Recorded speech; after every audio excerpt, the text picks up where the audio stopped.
Solar Corinthians, que está a semana toda aí treinando para jogar com o Flamengo, depois do jogo ridículo contra o Sport na semana passada, ontem, depois de uma semana em que a gente falou aqui sobre a Caixa Econômica Federal, quando vocês souberam aqui em primeira mão por quê, segundo o Corinthians, o André Sanches tinha participado da reunião contra a Caixa, aí o pessoal do órgão fiscalizador chegou e foi lá tomar satisfação sobre o que tinha acontecido, era só ter assistido a live do Deb todo dia. Aí ontem o Romeu Tuma Júnior falou, não, mas é importante a participação. Aí hoje o presidente da Gaviões já está, não, veja bem, temos fazendo uma revolução, porque eles não querem que a fiel torcida vote. Há lá um cronograma, quando a gente cansou de falar aqui, da mudança do estatuto, das comissões que já foram criadas, etc. e tal, não vou me estender, mas tem uma pessoa numa comissão aqui da Justiça que vai lidar com os processos de expulsão, por exemplo, desses ex-presidentes, tem uma nova comissão de ética, muito bem. A ponto que apareceu ontem mais uma cobrança em relação ao José Martínez, que veio dos Estados Unidos na gestão Augusto Melo. E que a contratação dele, o pagamento da contratação dele também estaria sendo cobrada na FIFA, uma matéria que foi colocada no ar primeiro pelo Globoesporte.com e eu confirmei. É bom que a gente dá crédito, não é todo mundo que faz isso. E eu confirmei. Aí, Piperno, o réu na justiça por furto qualificado, lavagem de dinheiro e associação criminosa no exercício da caneta da presidência do Corinthians, que, segundo a Justiça, o Ministério Público deveria pelo menos uma indenização de 40 milhões de reais ao Corinthians pela apuração primeira dos danos causados na sua curtíssima, como diz você, Augusto, breve, presença no 5º andar do prédio da sede do Corinthians, fez um comunicado, depois de muito tempo, né, sem se comunicar, e ainda na rede social usando uma alcunha que não lhe pertence. Ele não é mais presidente eleito do Corinthians, ele é presidente empichado do Corinthians, ele precisa atualizar a biografia dele, porque é uma falsidade ideológica ele se apresentar nas redes sociais como presidente do Corinthians, ele não é. Ele fez um pronunciamento em vídeo que eu me recuso a colocar aqui, porque me causa asco, mas vou colocar o que ele falou. Mais uma vez, estão querendo colocar na minha conta um problema que não é meu. Todo o planejamento para pagar os atletas que eu e minha diretoria da época contratamos estava nas mãos deles. Deles quem? Todo o departamento financeiro estava ciente de tudo e só seguíamos com as contratações com a anuência do responsável. Agora, quem fez tanta questão de estar no comando, que faça o que tem que fazer e pague. Receita entrou. E para onde foi? Bom, segundo a Justiça, foi desviada, presidente. Planejamento tinha. Cadê? Cadê? Você rasgou o papelzinho? Cadê seu planejamento? Põe aí, posta. Eu paguei tudo que podia enquanto estive lá. E não ia na imprensa reclamar. Bom, ia dia sim, dia também. Não, mas só que na imprensa do cercadinho, né? Só aqueles 6 que o senhor falava sempre que, por enquanto, estão caladinhos. Então, façam igual. Paguem e resolvam. Eu não tenho mais nada a ver com isso. O comando mudou no final de maio. Não, o senhor foi empichado no final de maio. O que fizeram com os problemas desde então? Acho que a torcida precisa de uma explicação, não que se fique jogando pros outros algo que já deviam ter feito. Diz o presidente que não tem nada a ver com isso, o senhor Augusto Melo. Acho que ele tem, né? Acho que mais um jogador, de novo, ele herdou um time muito endividado. Se ele montou uma diretoria cujo time era tão endividado e ainda assim ele contratou tanto, e essas contas que estão chegando são de contratações feitas por ele, me parece que ele tem um pouco a ver, né, Piperno? Tem um crime de responsabilidade administrativa que cabe para quem estava com a caneta. O regime, afinal de contas, era presidencialista. E uma das coisas que o fez ser afastado do cargo foi o fato de, ao estar na presidência do clube, não respeitar o estatuto, não prestar contas e não publicar balanço, Piperno. Olha, Marília, eu tenho um dos amigos lá, né, do outro CNPJ, que sempre lembra daquele debate que um canal de televisão fez, né, entre o Augusto Melo e o André Negão. Né? Os dois eram os candidatos ao presidente do Corinthians. E quando ele lembra isso, vira assim a nota de humor do programa, né? Tal foi o baixo nível, a falta, né, de informamentos aí de qualidade, de credenciais dos dois então postulantes, né? Aquilo dava uma ideia assim, da era de mediocridade que o Corinthians teria que enfrentar. Agora, era de mediocridade é uma coisa, mediocridade mais desonestidade é pior ainda, né? Então, o Augusto Melo, ele vai se tornar, infelizmente, uma nota de rodapé na história do Corinthians, mas talvez uma nota de rodapé também com incursões pelas páginas policiais, porque as ações estão mostrando, né, coisas muito suspeitas, não dizer aí tenebrosas em relação ao que aconteceu no Corinthians. Então, ele, por exemplo, ele não consegue explicar a história do transfer ban do Félix Torres. Isso é questão dele. Por exemplo, o contrato que foi anulado, o contrato lá com a Vaidbet, que voltou e tal, isso também é gestão dele.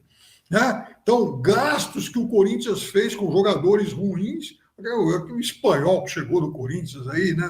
Ano passado também, que era uma coisa lamentável. Então, o Corinthians errou em tudo, em contratos, em transações, em contratações. Bom, agora, veja, eu acho que ele tem que começar a se preocupar em melhorar a defesa dele na justiça.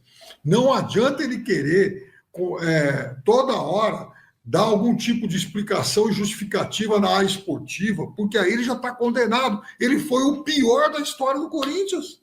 Então, ex-presidente Augusto Melo, olha, eu se fosse o senhor, tomaria mais cuidados com a defesa na área criminal, porque a esportiva, ó, aí é condenação perpétua, aí já não tem mais jeito. Uma pessoa que se diz torcer para o clube e falar eu não tenho nada a ver com isso, eu tomei uma decisão pessoal aqui, e a não ser que seja muito importante editorialmente que a gente coloque a imagem desse senhor, eu não coloco mais. Coloquei aqui a transcrição do que ele falou, porque realmente é muita cara de pau, é muita falta de respeito com a torcida, com o clube e com o microfone mesmo, ter a cara de pau de ser capaz de falar que estava tudo em dia, que pagou tudo, que ele é a diretoria dele e que ele não tem nada a ver com o que está acontecendo. Vou te falar, muita falta de vergonha. A Dedé marca uma pergunta aqui sobre a questão da investigação da participação. Constrangedor. Oi, Pipo? É tão mentiroso quanto constrangedor. É isso mesmo. A Dedé marca uma pergunta sobre a investigação que incluiu o Danilo nessa investigação do PCC, que a gente fala há bastante tempo aqui. O Piperno trouxe essa investigação de delação premiada, da morte de integrantes do PCC, que deflagrou a relação desse grupo criminoso com o futebol e como seria a lavagem de dinheiro. Hoje mesmo tem muitas notícias sobre a utilização de motéis para lavar dinheiro do PCC. E ontem o Lance publicou uma ótima matéria do grande André Camarante, grande repórter investigativo policial, em que essa investigação do PCC/futebol se tocou aí na possibilidade do Danilo, ex-jogador do Corinthians, do São Paulo, do Goiás, histórico, ex-técnico das categorias de base do Corinthians, que até dirigiu o Corinthians numa dessas trocas de técnico profissional uma vez, está envolvido nisso. A gente vai continuar acompanhando com cuidado. André Camarante no clássico contra o Palmeiras. Repórter. O Danilo chegou. Lembra, Marília? O Danilo, ele chegou a dirigir interinamente o Corinthians num clássico contra o Palmeiras. Isso. Início do Brasileiro de 23. Isso mesmo. Na troca de técnico. Foi um jogo que o Palmeiras venceu. Quando saiu o filho do. Quando saiu o Fernando Lázaro, ele assume antes de chegar o Cuca e depois vem o Luxemburgo, etc. E tal. Foi nesse inteirinho aí que ele dirigiu o Corinthians por uma vez. A gente vai continuar acompanhando e quando eu tiver mais detalhes a gente vai trazer aqui, mas eu recomendo muito a leitura integral da matéria, muito bem apurada por um grande repórter que é o André Camarante. Sustentá-la posteriormente. E por que era tão fundamental você sustentar um 2-0 no mínimo? Eu acho até que era para um 3-0, estaria bem justo um 3-0 no primeiro tempo. porque você sabe que no segundo tempo 5 seus vão entrar e 5 seus vão sair. 5 do adversário vai entrar e 5 vai sair. E nessa hora, nesses 10 entrando e 10 saindo, o jogo vai se modificar. Ninguém precisa ser especialista em bola, ninguém precisa ser um grande gênio para saber que a hora que colocar Thales Magno, Rian, Kaká, Angileri, e a hora que colocar Jorginho, Luiz Araújo, enfim, quem entrou no Flamengo? Plata, Danilo, Alexandre. sim. O mundo ia mudar. E o Pedro olhando. E outros que nem foram relacionados, hein? Ou seja, se você fez por merecer aquela distância de gols. Se você jogou para aquilo enquanto você tinha mais perna, melhor condição, jogando mais bola, e você não faz, a sua chance de não ganhar o jogo, ela é gigantesca. E de perder, ela é boa também. Porque aí entrou depois o lance do gol, enfim, com o lance da arbitragem que a gente fala depois. Então, para mim, o maior problema do primeiro tempo, do que o Yuri Alberto fez, é simplesmente destruir o que o time fez. O Corinthians time não merecia o que o Yuri fez. Os jogadores não mereciam, a comissão técnica não merecia, o Dorival não merecia, a torcida não merecia. Porque o Yuri Alberto, eu tenho 46 anos. Eu não lembro de um jogador em 45 minutos falhar tanto individualmente, em lances individuais, ser um protagonista negativo tão grande em 45 minutos. O Corinthians já teve vilões na sua história, eu já vi muito jogador errar, perder pênalti decisivo, momentos que não podia perder gol, mas a sequência que o Yuri Alberto tem, e não é só o pênalti que a gente fala depois, mas a sequência toda, o combo todo de lances que ele perde, como esse, com o Bidon achando um passe masterclass aí, ó. Aí que era para cavar, ele encara o goleiro chutando forte. Quando era para chutar forte, ele dá a cavada só para exemplificar o que aconteceu. Ele podia ter driblado também, enfim. Então, o que o Yuri faz, e é sempre ruim a gente personificar numa pessoa, individualizar um jogo, mas esse eu não consigo não individualizar. Porque o Corinthians, como time, o Dorival como treinador, a sua comissão técnica, mereciam sorte melhor. Mereciam ter virado um 2-0, talvez um 3, e aí falar assim, ok, é a hora das trocas, eu vou piorar, mas aqui acabou o jogo. Eu vou murchar a bola, eu vou tirar de qualquer jeito, eu vou só me defender, eu vou destruir, eu vou fazer meus 3 pontos. E caso eu tome um gol, eu tenho uma margem para me segurar. Você não tinha margem, você não tinha praticamente margem nenhuma mesmo fazendo esse gol. E aí acontece o que aconteceu.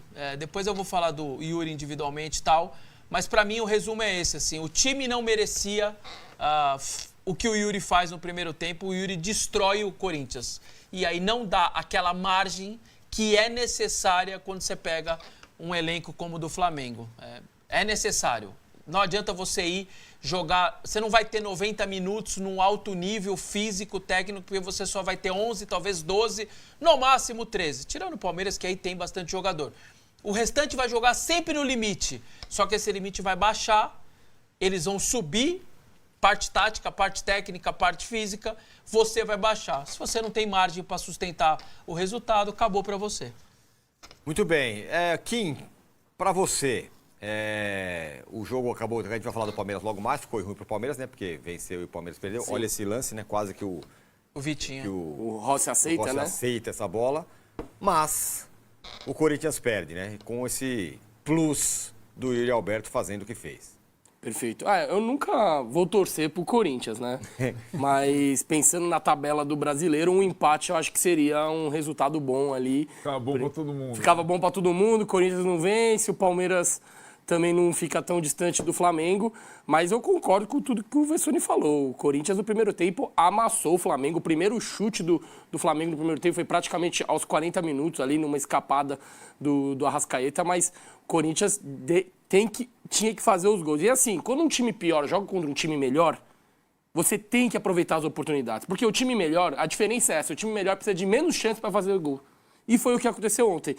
E no segundo tempo, quando o Yuri Alberto... Nossa, esse pênalti pra mim é um absurdo. No segundo tempo, quando o Yuri Alberto faz o gol e ele chora, parecia que o Corinthians o Yuri Alberto confiança, ia conseguir manter a pegada do primeiro tempo e vencer a partida. Mas, como eu falei, o Flamengo tem um time melhor. No segundo tempo entrou jogadores que elevaram até o nível. O Jorginho entrou no segundo tempo. O Jorginho é um titular absoluto hoje do time e fez com que o Flamengo crescesse. E o Corinthians conseguiu tomar a virada aí num jogo onde poderia ter saído com os 3 pontos. Futebol é isso, né? Se você não faz, você toma. E ontem aconteceu exatamente isso daí. E o Yuri Alberto já é se eu não me engano, é o segundo pênalti seguido que ele perde, né, Vessa? Contra o Palmeiras ele perdeu, o Everton pegou, não foi cavadinha, ele chutou e o Everton pegou. E dessa vez ele meteu a cavadinha em cima do Rossi, que vem de uma disputa de pênalti contra Estudiantes, com a moral lá em cima, né? Pegou 2 pênaltis e tal, e o cara vai e mete a cavadinha. E a torcida do Corinthians, apesar do gol no segundo tempo, eu acho que sai com uma imagem negativa do Yuri Alberto desse jogo aí. Não dá para dissociar, né, Arnaldo? Não dá. Acho que os dois fizeram o resumo perfeito do que foi o jogo. Tem o adendo. A gente imaginava, talvez, já o Corinthians no primeiro tempo muito mais, além do fator casa, inteiro. Né? O Flamengo jogou quinta na Argentina. O Corinthians preparou a semana inteira. Então, esse aspecto físico que o Vessone falou já estava meio que previsto. Então, em tese, o Corinthians ia começar no volume 10 e o Flamengo ia ter dificuldade em acompanhar. Aí tem os outros elementos táticos. Acho que o Dorival foi muito bem. E o Felipe Luiz foi mal. O Felipe Luiz, que tem uma série de virtudes, né, como quase que estreante no trabalho, quando o time dele joga fora de casa e não tem o Jorginho, ele não consegue fazer o que faz normalmente quando o jogador, que hoje é o termômetro do time, está em campo, que é se defender com a bola. Né? O Jorginho não é exímio marcador, mas ninguém tira a bola dele. Com De La Cruz e Saúl, o Flamengo deixou o campo para o Corinthians e os seus zagueiros tinham que correr atrás do Yuri Alberto e do Guinegão todo momento no mano a mano. Né? Foi péssimo, não corrigiu isso no primeiro tempo e as chances se acumularam.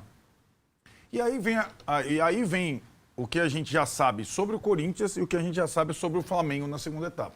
O Corinthians vai cansar e na hora das trocas, vários jogos do Corinthians do Dorival, a gente acompanhou isso. E é até difícil você mensurar, o Dorival fica irritado, a responsabilidade do treinador quando o time cai de nível no segundo tempo. A culpa é das mexidas ou da escassez no banco de reservas? Acho que é um pouco das duas coisas. Talvez ele pudesse ter retardado a saída do Guinegão. Talvez, mas é tudo talvez, né? Quando ele olha para as opções de banco e o treinador hoje tem que trocar, é muita diferença. E aí, o Felipe, assim como o Abel, eles têm o direito de errar mais que os outros, porque eles têm mais jogadores. Né? Mais jogadores capazes. E aí, quando o Kim até falou, quando entra o Jorginho, o Arrascaeta já tinha achado o empate, porque o Flamengo não estava jogando nada no segundo tempo também. Quando o Flamengo faz 1-1 e entra o Jorginho e aí começam as outras trocas, aí o Flamengo domina o jogo. O lance da virada vem numa jogada super polêmica que a gente vai discutir, mas o fato é que depois da entrada do Jorginho e do 1-1, era mais fácil o Flamengo fazer o segundo que o Corinthians fazer o segundo. E aí tem o personagem, não dá para dissociar, do Yuri Alberto, que até esse momento do jogo, o momento da virada do jogo, teve todas as chances possíveis para fazer mais do que um gol. Né? Estaria absolvido se o Corinthians não tivesse tomado a virada, vai. Estaria, porque ele fez o gol de esquerda, chorou, tal, não sei o que lá. Mas essa, acho que é a situação. O fato, né, Tironi, é que o Flamengo entrava na rodada, eu acho que dos 3 compromissos, os 3 eram difíceis. O Cruzeiro visitava o Vasco, o Palmeiras visitava o Bahia, o Flamengo visitava o Corinthians. Mas ele, em termos de calendário, era o mais complexo. Ele veio da quinta-feira na Argentina. O Cruzeiro não jogou no meio de semana e o Palmeiras tinha jogado na quarta contra o River. Então o Flamengo sentiria. E quando ele entra em campo, os outros 2 tinham perdido. E assim, né? Naquela conjuntura, até o empate não seria um desastre para o Flamengo. Só que aí acho que tem uma coisa interessante nesse time, no Felipe e na maioria dos jogadores. Eles perceberam que podiam ganhar. E a jogada do Plata no gol é isso. Ele não ficou lateral e ele, beleza, vamos lá, tá 1-1. Não, ele percebeu. E o Flamengo, depois do 1-1 e o Corinthians vindo para trás, o Dorival coloca até o Rian entrou para marcar individual o Jorginho. Então era uma substituição. Esse cara vai começar a jogar. E o Jorginho inicia a jogada que vai dar no lateral, a saída de jogo, e o Plata... Porque o Flamengo percebeu que podia fazer 3 em vez de 1. E acho que essa é uma virtude desse time. Porque ele sabe que, tecnicamente, ele é capaz sempre de fazer 3. E não se contentar com 1. E acabou sendo premiado no final, com um gol bonito do Luiz Araújo e tudo mais. São mundos diferentes, né? Eu acho que a gente só hoje os compara em relação à popularidade dos dois times. Mundos muito diferentes. E agora o Vessone falou, o campeonato do Corinthians além de esperar a semi da Copa do Brasil, se distanciar dessa pequena margem para o Z4. Salve, torcedor corintiano, seja bem-vindo ao Corinthians Fanáticos, todos os dias conteúdo exclusivo do Corinthians. Corinthians que está no paro aí em busca de algumas contratações, né, para já a próxima temporada. Vem pisando na bola aí no Campeonato Brasileiro. Dorival teve aí uma conversa feia aí com o elenco nos bastidores, segundo os setoristas, depois aí da forma que o Corinthians perdeu para o Flamengo em casa. Deixa sua opinião, seu comentário. Deus abençoe cada um de vocês. Tamo junto, forte abraço e vai, Corinthians!